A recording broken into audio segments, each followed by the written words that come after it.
이리 와봐. 술 한 잔 따라봐. 네? 뭐라고요? 말을 왜 두 번 하게 만들어? 이리 와서 술 한 잔 따르라니까. 나도 이런 미인이 따라주는 술 한 잔 받아보고 싶네. 싫은데요? 싫어? 남편 승진하는 거 안 보고 싶어? 출세길 막지 말고 이리 와서 따라보라니까. 죄송한데, 제 남편은 출세길 막힐 일 없어요. 왜 없어? 내가 고가 거지같이 써주면 어떡하려고? 그러시던가 말던가, 저희 남편은 출세길 안 막혀요. 자기 남편 금수저라 이거야? 어디서 따박따박 말대꾸를 하고 그래? 제가 누군지 알고 이렇게 무례하신 건지 모르겠네요. 누군데? 누구길래 이러는데? 안녕하세요. 저는 20대 후반 여성입니다. 제가 이런 이야기를 하게 될 거라고는 상상하지도 못했는데요. 이런 이야기를 하게 된 제 모습이 아직은 좀 어색하네요. 저는 정말 남들과는 다른 삶을 살아왔습니다. 저는 흔히들 말하는 금수저를 물고 태어났습니다. 태어나 보니 할아버지가 한 그룹을 창업하셨고 아버지가 그 회사를 물려받아 지금 저희 아버지는 단어 그대로 회장님이세요. 저는 그 회장님의 하나뿐인 딸이고요. 흔히들 재벌이라고 하죠. 저는 그 재벌 3세였습니다. 저는 별다른 노력을 하지 않고도 말 그대로 최대치를 누리고 살았어요. 정말 부모 잘 만난 덕에 단 한순간도 부족함이라는 건 모른 채 살아왔습니다. 오히려 차고 넘쳤죠. 게다가 너무 제 자랑 같지만 저는 외모도 어디서 빠지지 않을 만큼은 되기도 했습니다.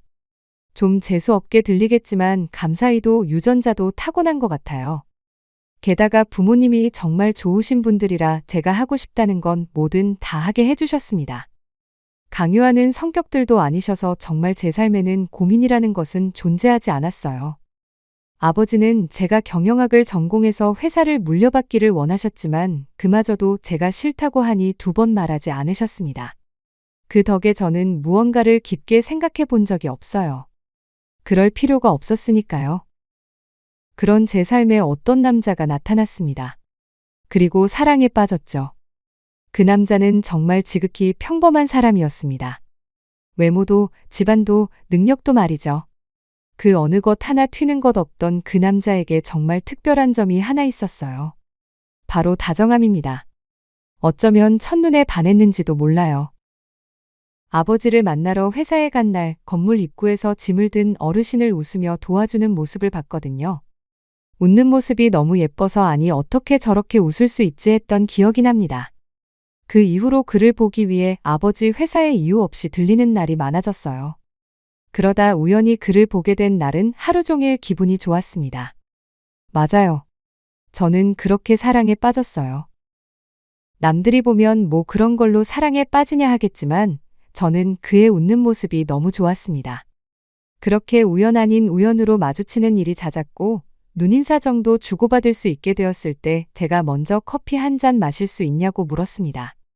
그렇게 커피가 밥으로 밥이 영화로 자연스럽게 연인이 되었고 저는 제가 누구의 딸인지 말하지 않고 그와 2년 넘게 연애를 했어요.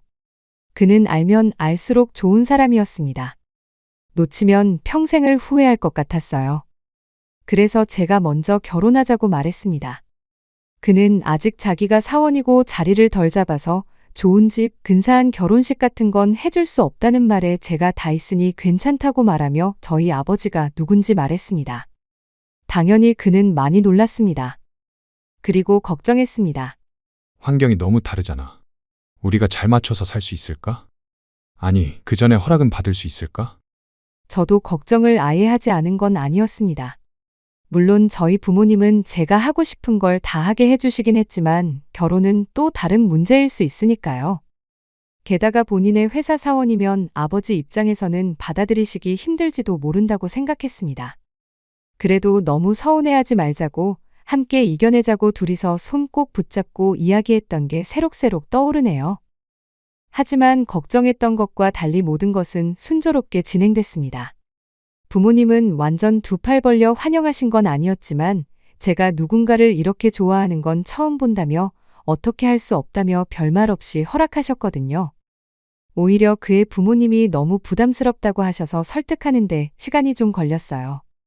그렇게 그는 제 남편이 되었습니다. 결혼식도 조용히 진행했어요. 정말 친한 지인분들이나 초대해야 할 분들만 모시고요. 하나밖에 없는 딸 결혼식을 화려하게 해주고 싶으셨던 어머니는 좀 많이 서운해하셨지만 제가 행복해하는 모습을 보고 다 괜찮아지신 듯 했어요. 그런 부모님을 보면서 정말 잘 살아야겠다고 다짐했었습니다. 그 다짐을 증명이라도 하듯 저희는 정말 잘 지냈어요. 남편은 제가 생각하는 것 이상으로 정말 다정하고 자상하고 성실한 사람이었습니다. 아버지도 그런 그를 점점 예뻐하는 게 눈에 보였어요. 어느 날은 진지하게 저를 불러다가 회사 경영에 대해 관심이 있는지 한번 떠보라고 하실 정도였으니까요. 남편은 그 이야기를 듣고는 자신은 그런 능력이 안 된다며 손사래를 쳤지만 말이죠. 저희 결혼 생활은 순조로웠습니다. 회사에 알리기 싫다 해서 정말 아무도 그가 우리 아버지의 사위라는 사실을 몰랐어요.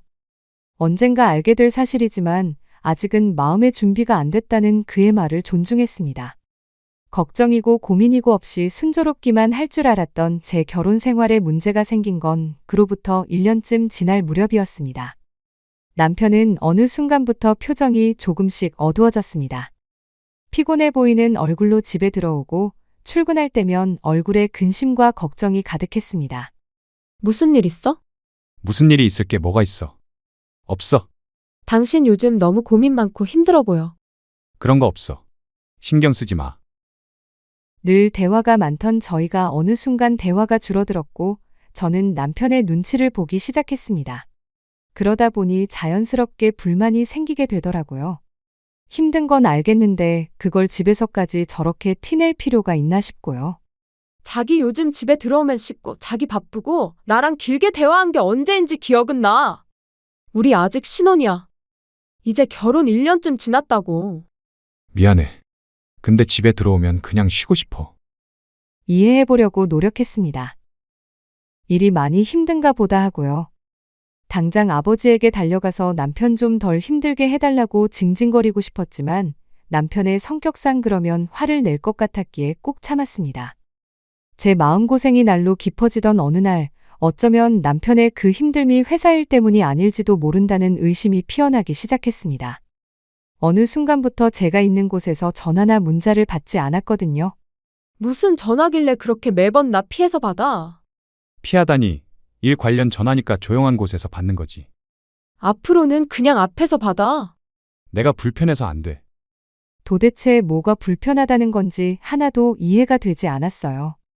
혹시 남편에게 다른 숨겨야 하는 비밀이 생긴 건 아닐까 하는 불안함에 잠도 제대로 이루지 못했습니다. 겨우 1년 만에 이런 모습을 부모님께 보여주고 싶지도 않았고 제 결혼에 대해 뒤에서 수군거리는 이들에게 흥미로운 이야기거리를 주고 싶지도 않았어요. 그래서 혼자 속만 썩여가는 날들이 지속됐습니다. 그러던 어느 날 주말에도 걸려온 전화를 보고는 제 눈치를 보며 서재로 들어가는 남편의 모습을 보고 터지고 말았습니다. 서재에서 나오기만을 기다렸다가 나오는 그의 휴대폰을 뺏었습니다. 그리고는 최근 통화 목록을 확인했어요. 부장님이라고 되어 있었습니다. 말리는 남편을 피해 방으로 들어가서 문을 잠그고 전화를 걸었어요. 여보세요. 낮은 중년 남성의 목소리에 진짜 부장님이구나 하는 안심과 의심했던 것에 대한 미안함 그리고 주말에도 전화를 거는 그 부장이라는 사람에 대한 화. 복잡한 감정들이 밀려왔지만 거기서 제 남편을 왜 이렇게 찾냐고 제가 누군지 아냐고 그런 말들을 할 수는 없잖아요. 그래서 그냥 잘못 건 척하기로 했습니다. 아, 죄송합니다. 저희 남편 번호인데 제가 휴대폰을 잘못 만지다가 통화 버튼을 눌렀네요. 소문에 그 김사원 부인분이시구만. 네. 회사로 몇 번 김사원 마중 나온 적 있지? 직원들이 보고 다들 엄청난 미인이라고 칭찬하시던데. 다짜고짜 말을 놓는 부장이라는 사람에 대해 상당히 기분이 나빴지만 어찌되었든 남편의 상사라는 사람이니 저는 예의를 갖췄습니다. 아, 네, 감사합니다. 언제 한번 회식 때 나오면 좋겠구만. 제가요? 그 소문의 얼굴 나도 한번 보고 싶어서 그래. 꼭 한번 나와. 알겠지? 상당히 좋지 않은 인상을 남기며 그 부장이라는 사람과의 통화는 끝났습니다. 휴대폰을 들고 나가 남편에게 사과했어요. 하지만 남편은 화가 많이 난 듯했습니다. 제 행동도 행동이었지만 자신을 의심했다는 사실을 믿을 수 없어 했어요. 자기도 나를 좀 이해해줘. 우리 아직 신혼이야. 그런데 매일 이렇게 힘들어하는 모습만 보고 전화나 문자도 뒤에서만 받고 그러면 내가 얼마나 서운할지 또 무슨 생각할지 한 번쯤은 고민해줬으면 좋겠어. 나도 당신한테 그 부분은 너무 미안해. 하지만 나는 당신이 이런 알지 않아도 되는 모습까지 보여주고 싶지 않았을 뿐이야. 어떻게 나를 의심할 수가 있어? 저희 부부의 냉전은 꽤 오래 갔어요. 그러던 어느 날이었습니다. 언제나 좀 늦게 들어오긴 했지만 그날은 좀 많이 늦는다 싶긴 했어요. 전화를 해봐야 하나 고민하고 있을 때 띵동하는 초인종이 울렸습니다. 이 시간에 누구지? 하고 문을 연 그곳엔 술에 잔뜩 취한 남편과 그런 남편을 부축하고 있는 2명의 남편 또래 남자들이 있었어요. 술도 제대로 마시지 못하면서 뭘 이렇게 마셨나 싶은 마음에 너무 놀라서 눈이 동그래져 있는 사이 정신이 비교적 말짱해 보이는 한 명이 자초지종을 설명했습니다. 오늘 저희 팀 회식이 있었는데 부장님이 김사원한테 술을 너무 많이 권하셔서 너무 나무라지 마세요. 아, 부장님은 왜 그렇게 김사원만 갈구는 거야? 그러니까 또 그 부장이라는 작자인가 싶어서 화가 나려던 것도 잠시 그 두 직원이 집 안까지 남편을 부축하며 저희 집을 두리번거렸습니다. 이야, 김사원 집이 엄청 삐까뻔쩍하네. 금수저라는 소문이 진짠가 봐. 정신 차려. 예의 없이. 죄송합니다. 아니요, 괜찮아요. 남편을 눕히고 나가는 길에도 그 두 직원들은 연신 저희 집을 두리번거렸습니다. 일반 직장인의 월급으로는 확실히 얻을 수 없는 집이긴 했겠죠. 그 두 사람이 나가고 잠든 남편의 거칠어진 얼굴을 보며 언제까지 비밀로 할 수는 없겠다고 생각했습니다. 이젠 남편을 설득해 회사에도 알려야겠더라고요. 안 돼. 그걸 알리는 건 내가 어느 정도 조금이라도 인정을 받고 난 뒤의 얘기야. 남편은 확고했어요. 달리 방법이 없었습니다. 그렇게 또 며칠이 지났습니다. 잦은 남편의 야근은 계속되었고 이제는 회식도 점점 늘어가는 듯했어요. 그리고 회식을 하고 온 날에는 더더욱 깊은 한숨을 쉬었습니다. 어느 날은 남편을 붙잡고 진지하게 이야기했어요. 그냥 회사에 말하자. 나는 내 능력으로 인정받고 싶어. 당신 마음은 너무 잘 알지만 조금만 참아줄 수 없을까? 누구의 사위라는 이유만으로 사람들이 달리 대할 게 나는 너무 부담스러워. 남편의 그런 점을 사랑했지만 답답했습니다. 그래도 그런 사람이니 어쩔 수 없다고 생각하면서 시간이 해결해주겠지 하는 마음에 어느 정도는 포기를 하고 있었던 때였습니다. 그날도 회식인지 늦게까지 들어오지 않는 남편을 보며 그 부장이라는 작자를 속으로 씹어대고 있었습니다. 제 휴대폰이 울렸어요.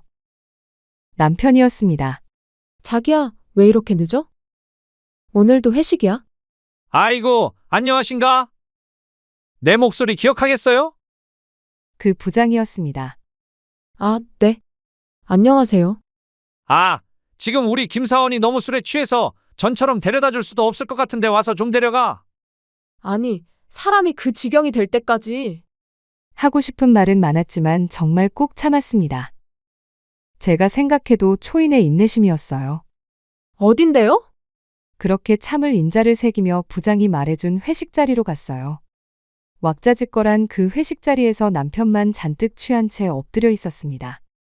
그 모습에 입술을 한번 깨물었어요. 그 부장이라는 작자는 한눈에 알아볼 수 있겠더라고요. 혼자 굉장히 기분이 좋아 보였거든요. 기분 좋은 얼굴로 옆에 다른 직원들에게 또 술을 권하고 있는 모습이 정말 화가 났습니다. 제가 다가가자 붉어진 얼굴로 아는 척을 하더라고요. 대체 언제 봤다고. 소문대로 엄청 미인이네. 감사합니다. 여기 좀 앉아봐. 아니에요. 이 사람 데리고 들어가 볼게요. 어허, 어른이 앉아보라고 하면 앉아보는 거야. 그 무례함에 화가 머리끝까지 났지만 남편을 생각하며 정말 꾹 참았어요. 하지만 그 뒤로 나오는 말들은 정말 가관이었습니다. 도저히 참아줄 수 없을 정도로 말이죠. 듣기로는 집이 엄청 좋다면서 김사원이 그런 티가 정말 하나도 안 나서 몰랐지 뭐야. 이런 미인으로 괜히 얻는 게 아니라니까. 역시 집안에 돈이 많아야 해. 안 그런가? 부장의 그 말에 직원들이 제 눈치를 보며 어색한 웃음들을 지었습니다. 그 직원들도 저 부장 비위 맞추려면 꽤나 고생하겠구나 생각했어요. 그런 집은 얼마나 해? 저도 잘 몰라요. 김사원 부모님은 뭘 하시길래 그렇게 좋은 집을 얻어줄 만큼 부자신 거야? 평범한 일에서 그런 집을 어떻게 얻나? 여기도 말을 하나도 안 해줄 건가 보네. 김사원 술을 그렇게 먹어도 죽어도 자기 부인 얘기랑 집 얘기는 안 하던데. 부부가 똑같아. 눈을 꼭 감고 심호흡을 하며 화를 식히고 있던 그때 그 부장이라는 놈이 결정적인 한 방을 날렸습니다. 이리 와봐. 술 한 잔 따라봐. 자신의 옆자리를 툭툭 치며 한 말에 제 귀를 의심했어요. 네? 뭐라고요? 말을 왜 두 번 하게 만들어? 이리 와서 술 한 잔 따르라니까. 나도 이런 미인이 따라주는 술 한 잔 받아보고 싶네. 정말 경악스러운 행동이었습니다. 저는 도저히 참지 못하고 인상을 썼어요. 싫은데요? 싫어? 남편 승진하는 거 안 보고 싶어? 출세길 막지 말고 이리 와서 따라보라니까. 죄송한데 제 남편은 출세길 막힐 일 없어요. 왜 없어? 내가 고가 거지같이 써주면 어떡하려고. 그러시던가 말던가 저희 남편은 출세길 안 막혀요. 자기 남편 금수저라 이거야? 어디서 따박따박 말대꾸를 하고 그래? 도저히 더 이상은 참을 수가 없었습니다. 제가 누군지 알고 이렇게 무례하신 건지 모르겠네요. 누군데? 누구길래 이러는데? 저희 아버지 성함이 문덕수세요. 문덕수? 그게 누군데? 부장이 큰 소리로 소리를 지르는 바람에 그 이름을 들은 다른 직원들이 수군거리기 시작했어요. 우리 회장님 성함이 문덕수 아니시냐? 맞긴 한데 설마 회장님한테 딸 하나 있다고 하지 않았냐? 일찍 시집 가셨. 술집에 잠시 정적이 일었습니다. 저도 더 이상은 참을 수 없었어요. 수군거리는 소리가 들리고 부장이라는 작자가 어색하게 웃으며 말하더군요. 표정이 참 웃겼습니다. 에이, 문덕수가 우리 회사 회장님은 아니겠지. 그런 이름이 세상에 하나만 있는 것도 아니고. 애써 부정하는 모습에 비웃음이 나오더라고요. 다니시는 그 회사 회장님 맞아요. 저는 문덕수 회장님 외동딸 문지아라고 하고 이 사람은 제 남편이자 문덕수 회장님 하나밖에 없는 사위입니다. 말도 안 돼. 아니, 세상에 어떻게 이런 일이 있어? 우리 김사원한테 뭐 잘못한 거 없냐? 부장님 이제 끝난 거 아니냐? 이런 수군거림이 계속 오갔습니다. 부장이라는 사람 안색이 하얗게 질리더라고요. 그리고 정말 믿고 싶지 않다는 듯 떨리는 목소리로 겨우 말을 이어가더라고요. 거짓말? 거짓말이지? 제가 멀쩡한 정신으로 그런 거짓말을 뭐하러 해요? 더군다나 남편 회사 사람들한테? 내일 가서 직속 상사이신 박 이사님께 물어보세요. 문지아가 다 말했다고. 그분은 다 아시니까. 그제야 믿고 싶지 않은 그 현실이 진짜라는 게 와닿았던 걸까요? 새파래진 얼굴로 손을 덜덜 떨며 차마 말을 잇지 못하더라고요. 수군거리던 다른 직원들이 제 눈치를 보고 있었고 저는 그 이상 그 자리에 머물고 싶지 않아 남편을 향해 다가갔습니다. 자기야, 일어나. 집에 가야지. 저 더 이상은 못 마셔요, 부장님. 남편의 그 주정에 다시 한번 욱하는 마음으로 그 부장이라는 작자를 노려봤습니다. 움찔하면서 고개를 숙이더라고요. 제가 한숨을 쉬며 남편을 부축하려 하자 전에 저희 집에 남편을 데려다줬던 남자 사원 둘이 빠르게 다가와서 남편을 들어올렸습니다. 전에 그 집으로 데려. 아니, 모셔다 드리면 되는 거죠? 네, 감사합니다. 별 말씀을요. 그렇게 저희는 그곳을 벗어났습니다. 다음 날 남편에게 어제 있었던 일을 모두 말했습니다. 남편은 처음에는 좀 참지 그랬냐며 한숨을 쉬었지만 저한테 술을 따르라고 했다는 말에 그 인간은 정말 어떻게 할 수가 없네. 하며 어쩔 수 없었음을 받아들이더라고요. 남편과 이야기가 끝난 직후 바로 부모님을 찾아가 그간 있었던 일을 말했습니다. 어머니는 그런 사람은 바로 잘라야 한다고 하셨고 저도 어머니의 말에 동의했지만 아버지와 남편이 말리더라고요. 사람을 자르는 일은 함부로 해서는 안 되고 또 정당한 해고 사유도 아니라고요. 부서 이동 정도로 해결하시라는 아버지와 그것도 싫다 하는 남편 사이에 언쟁 아닌 언쟁이 좀 있었습니다. 결국 남편의 뜻에 따라 그 부장의 부서 이동은 없었던 일이 됐죠. 저는 남편을 완벽히는 이해할 수 없었지만 본인 때문에 뭔가가 바뀌는 걸 상당히 부담스러워하는 마음은 그동안 그의 성품을 보아 어느 정도는 받아들일 수 있었습니다. 그리고 한 번 더 생각해보면 그 편이 그 부장에게 더 힘든 일이 될 수도 있겠다는 생각도 들긴 했어요. 회사 사위와 한 부서에, 그것도 자신이 정말 괴롭혔던 직원과 한 팀에서 계속 얼굴 보고 일해야 한다는 것 자체가 벌이라고 생각도 들었습니다. 당연히 회사는 한바탕 난리가 났습니다. 일반 평사원 중에 오너의 사위가 있다니 얼마나 쇼킹한 일이었겠어요. 게다가 그런 식으로 밝혀진 거면 더더욱 사내에서는 말들이 많았겠죠. 들었어? 그 팀에 회장님 사위 있다는 거? 부장이 회장님 따님 분한테 술 따르라고 했다가 빡쳐서 다 밝힌 거라면서요. 그 부장은 이제 어떡하냐? 출세길이고 뭐고 다 막힌 거죠 뭐. 여기저기 남편을 구경 오고 같은 팀 직원들은 남편의 눈치를 보기 시작하고 자신을 대하는 사람들의 시선이나 태도에 남편이 힘들어하는 것 같더라고요. 원래 그런 일에 익숙한 사람이 아니니까 더 그랬겠죠. 부장은 그 다음 날 급하게 휴가를 냈다고 들었습니다. 저는 남편에게 싹싹 빌어올 줄 알았는데 숨는 쪽을 택한 것 같더라고요. 잘 알지도 못하는 사람이었지만 그 사람답다는 생각이 들었습니다. 그리고 박 이사님께 연락이 왔습니다. 직원 단속 제대로 못해서 미안하다는 사과의 전화였어요.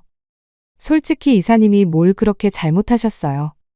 부하 직원들 하나하나 다 관리할 수 있는 것도 아니고 제가 원하는 대로 남편이 누군지 다 알게 됐으니 됐다고 생각했습니다. 그리고 전화위복인지 뭔지 아버지가 이번 일로 남편을 정말 신뢰하게 된 것 같더라고요. 어느 날 저를 불러서 이런 말씀을 하셨습니다. 네가 사람 보는 눈은 나를 닮았어. 맨날 좋은 건 다 당신 닮았대. 박 이사가 칭찬을 엄청 하더라고.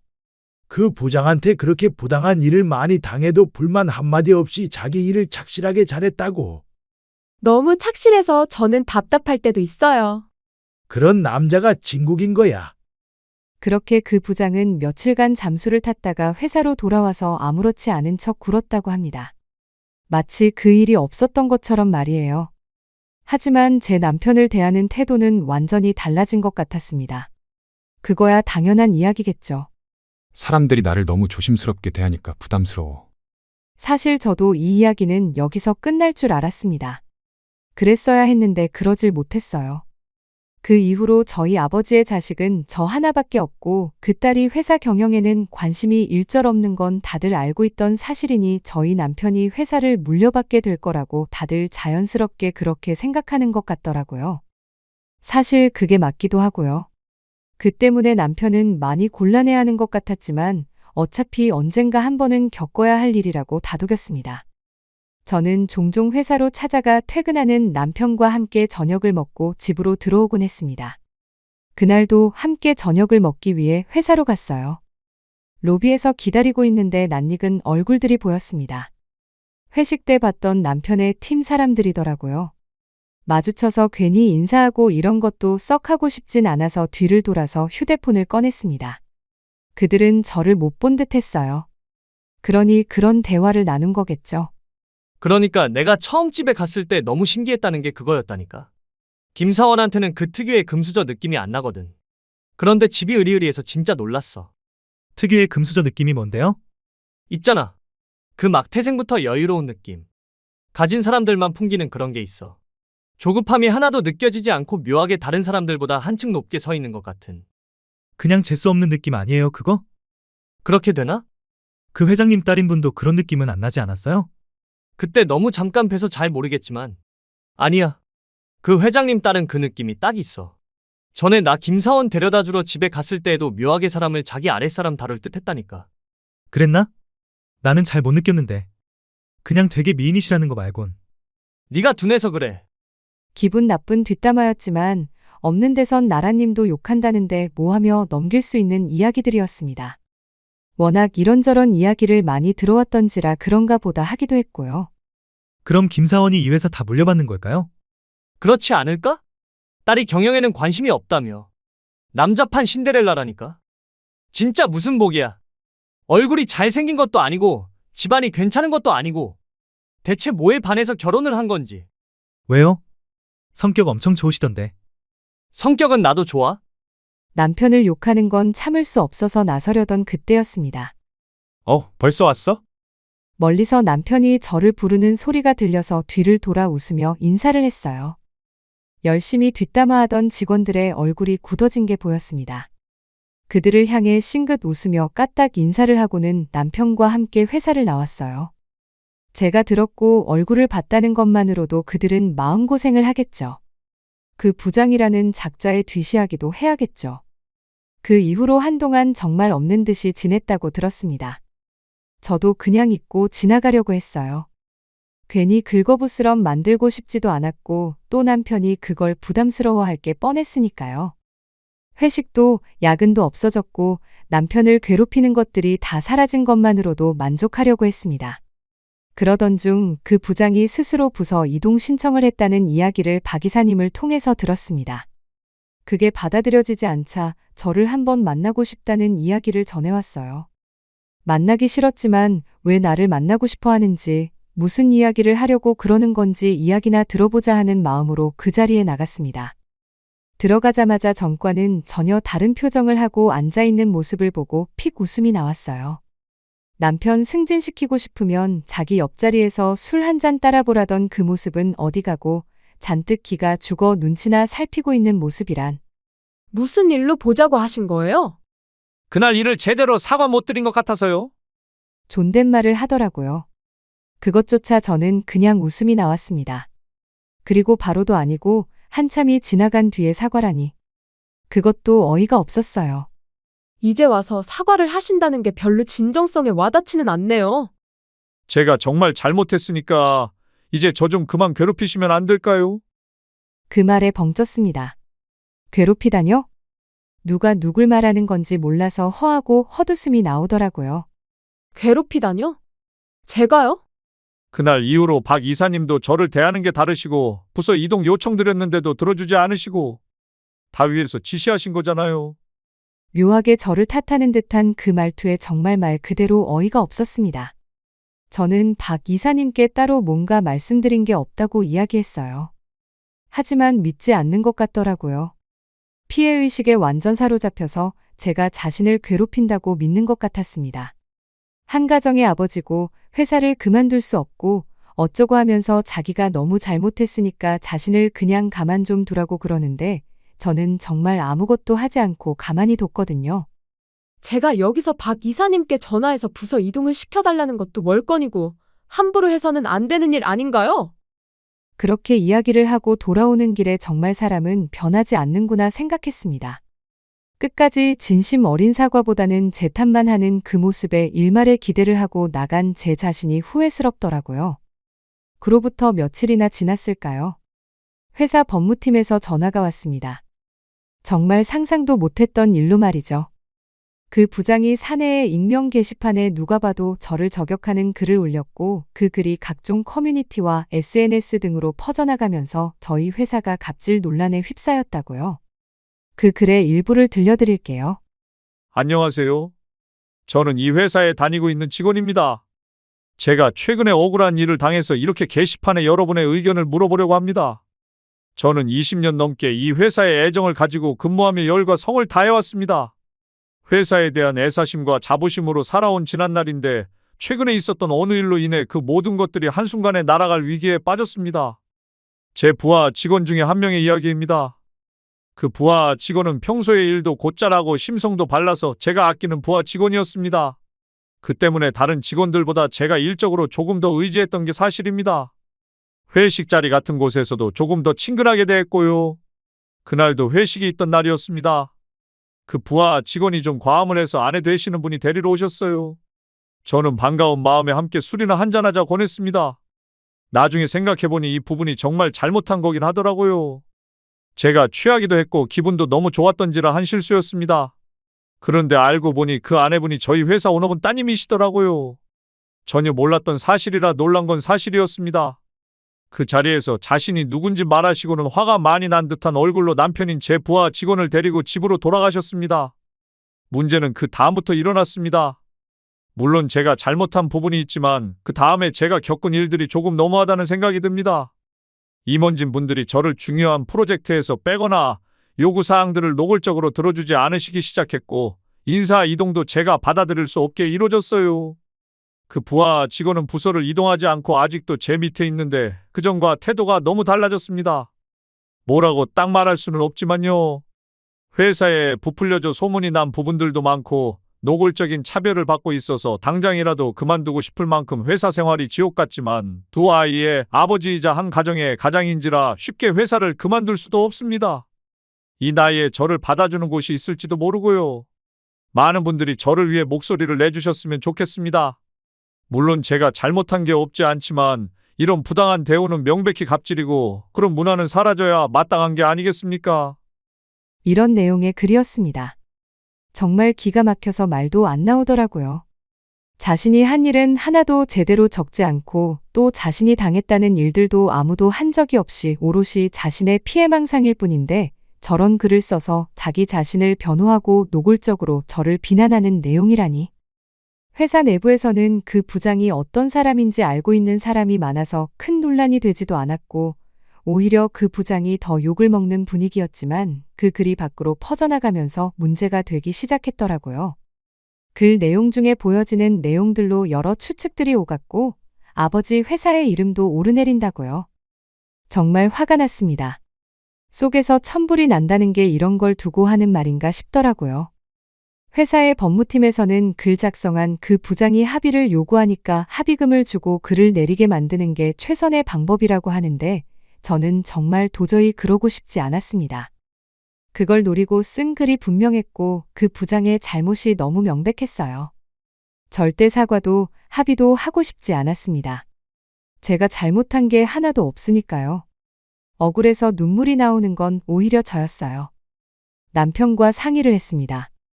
남편도 제가 하지도 않은 일로 사람들에게 손가락질을 당하는 것에 대해 분노했어요. 그건 아버지도 동의하셨습니다. 회사 법무팀에서 만류했지만 저는 제 억울함을 이야기하고 그리고 그 부장이라는 사람의 잘못됨을 알리기로 했어요. 매일 11시 넘어서 퇴근하던 남편, 이틀에 한 번꼴로 이루어졌던 회식, 업무 관련 전화가 주말에 왔던 것들은 증명이 다 가능했습니다. 아직 퇴근하지 않았냐면서 주고받았던 저와의 수많은 톡들과 주말의 통화 기록 등등으로요. 문제는 회식이었습니다. 제가 제 정체를 밝히고 갑질이 시작되었다는 그 회식이요. 시간이 지나 CCTV 같은 건 남아있지 않을 것 같았지만 법무팀을 통해 알아봤어요. 너무나 다행스럽게도 영상이 남아있다고 하더라고요. 물론 술이나 한 잔 따라 보라는 소리까지는 확인할 수 없었지만 저를 향해 내민 술잔과 옆에 앉아 보라는 듯 자신의 옆자리를 팡팡 치는 모습이 확인됐습니다. 이 정도면 충분히 입증이 다 가능하겠네요. 그래도 시끄러워지는 게 회사에는 좋지 않으니까 웬만하면 합의를 하시는 편이 좋을 것 같습니다.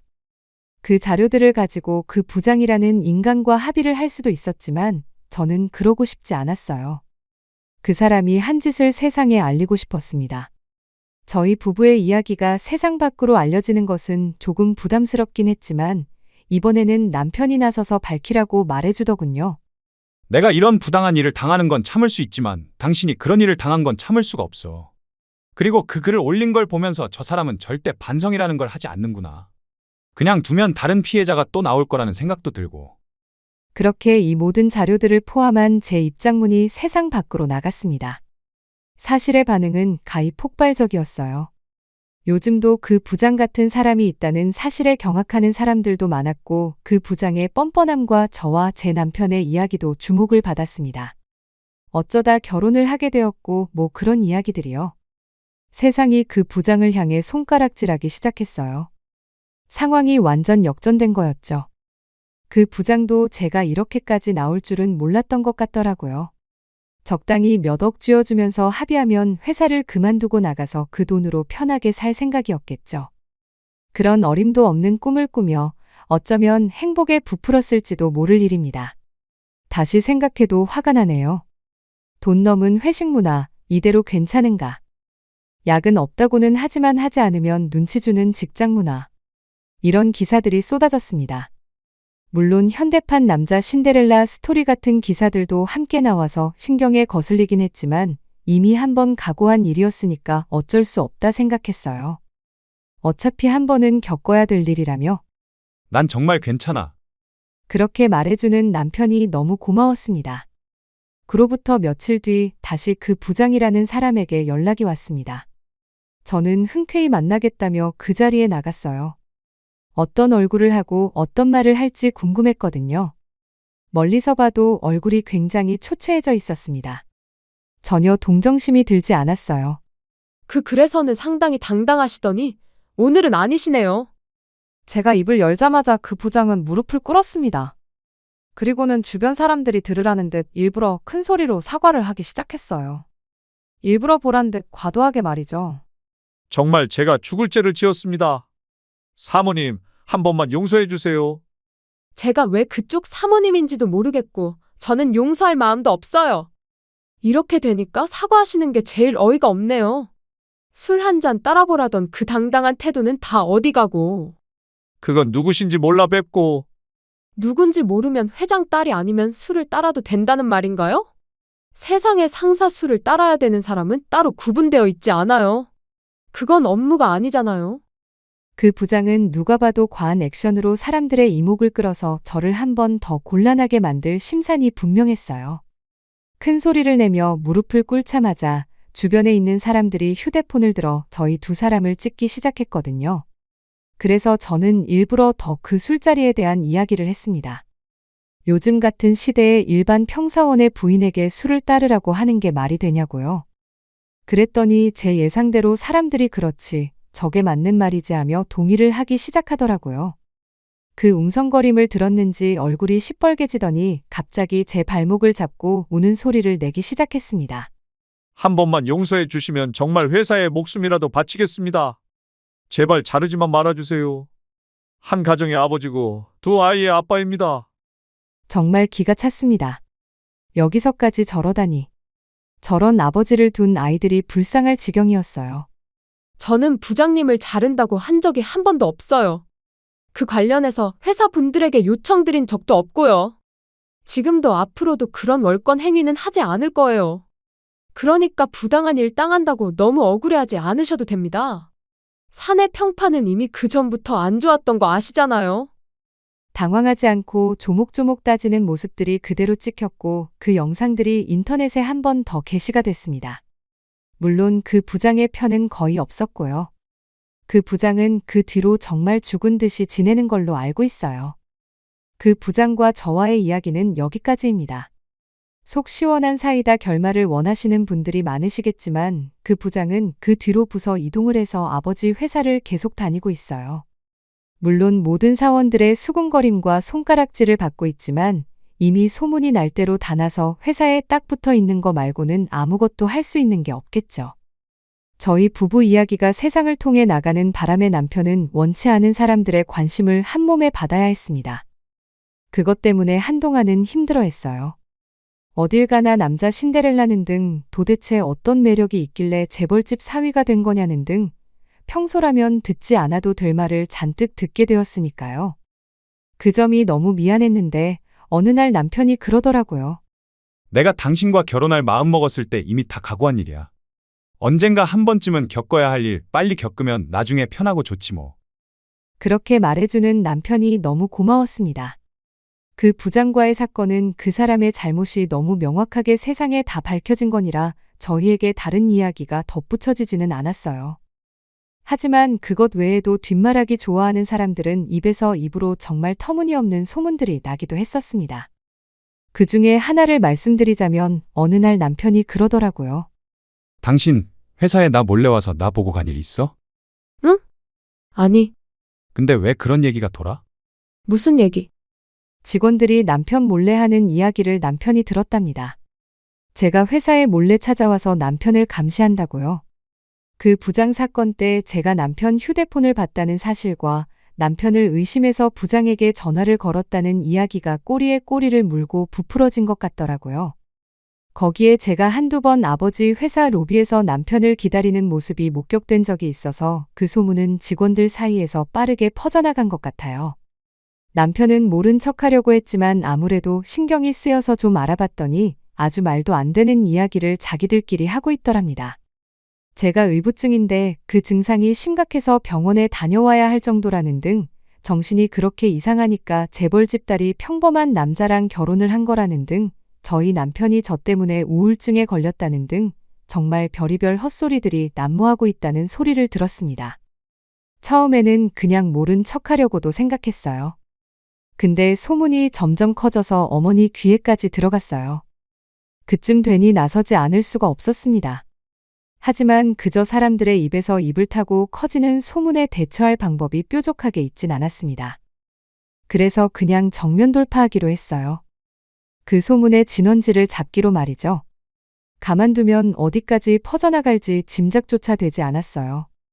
범인은 생각보다 쉽게 잡을 수 있었습니다. 전에 로비에서 저랑 제 남편 뒷담화를 하다가 걸린 남자 사원 있잖아요. 그 사원이더라고요. 뭐 놀랍지는 않았어요. 뒷담화하는 걸 즐기는 것 같아 보여서요. 그런데 사실 소문의 진원지를 알았다고 해서 달리 할 수 있는 건 없잖아요. 고소를 하자니 일을 더 키우는 것 같고 그렇다고 그냥 지나가기엔 저 입을 막을 방법이 없고. 그래서 생각했습니다. 소문은 소문으로 덮어야 한다고 말이죠. 사실 이 생각을 한 건 어느 우연한 계기였어요. 그날도 남편과 데이트를 하려고 회사 로비에서 남편을 기다리고 있었습니다. 그런데 그 남자 사원이 나오더라고요. 어딘가 심각한 얼굴로 대화를 하고 있길래 본능적으로 몸을 숨겼어요. 저 통화 내용을 들어야 한다는 촉이 딱 서더라고요. 아니나 다를까 대화 내용은 충격 그 자체였습니다. 그게 내 애라는 증거 있어? 너 맨날 다른 남자애들이랑 술 마시고 다녔잖아. 그중 아무나랑 사고 쳐서 생긴 앤지 내 앤지 내가 어떻게 알고 책임을 지냐? 너 같은 애들 뻔해. 내가 직장도 괜찮고 집안도 좀 사는 것 같으니까 발목 잡으려는 거잖아. 야, 내가 알아보니까 중절 수술 200이면 하더라. 계좌 불러?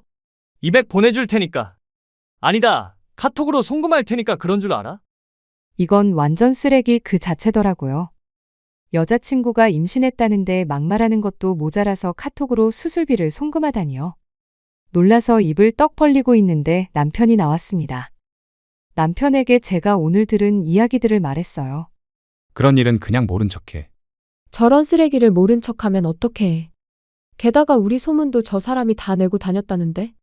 그 복수심으로 이러면 더더욱 안 되는 거야. 자기야.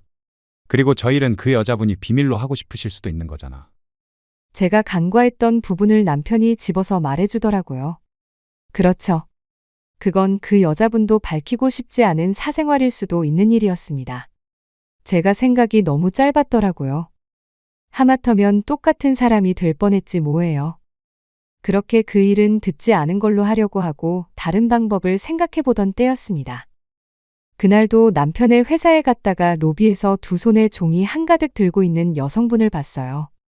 경비원에게 막혀서 안으로 들어가지도 못하고 있길래 제가 가서 물었습니다. 여긴 무슨 일로 오셨어요?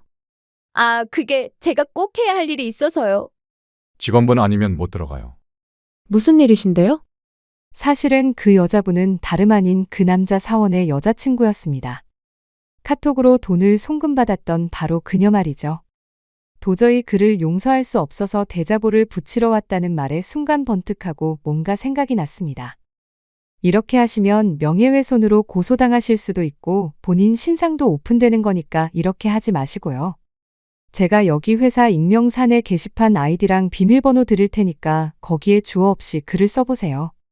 그럼 본인도 본인이라고 나서지도 못하고 소문은 나고 아주 곤란해지니까. 그녀는 제게 받아간 아이디로 곧장 사내 게시판에 글을 썼습니다. 그 내용은 이랬어요.